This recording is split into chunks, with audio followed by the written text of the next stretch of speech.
అలా కన్విన్స్ చేసి అలాగనే నేను చిరంజీవి గారికి చేశాను.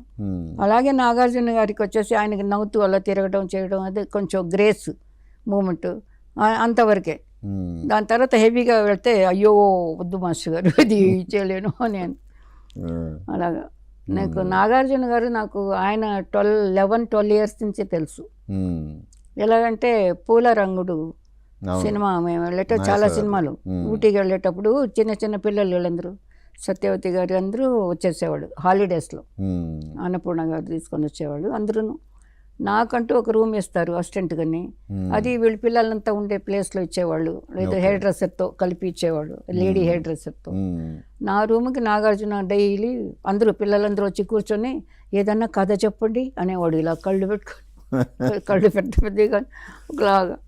అంటే ఏ కథ అంటే ఏదన్నా ఏదో చెప్పేదాన్ని పిచ్చి పిచ్చిగా. నేను నాకు పిల్లలంటే ఇష్టమే. చెప్తూ ఉంటే అలా కూర్చొని విని 10 గంటల వరకు వెళ్ళేవాళ్ళు కాదు. అప్పుడు అన్నపూర్ణ గారు వచ్చి రండి నిద్రపోండి లేకండి ఆవిడ పాప పొద్దున్న పనికి వెళ్ళాలి అని చెప్పి తీసుకెళ్ళేవాళ్ళు. అప్పటి నుంచి తెలుసా. ఇప్పుడు అదే కళ్ళు ఉన్నాయి, అదే అదే ఇది లుక్ అదే కళ్ళు ఉంటాయి, లుక్ మాట అలాగే ఫీల్ అవుతాను నేను అతను.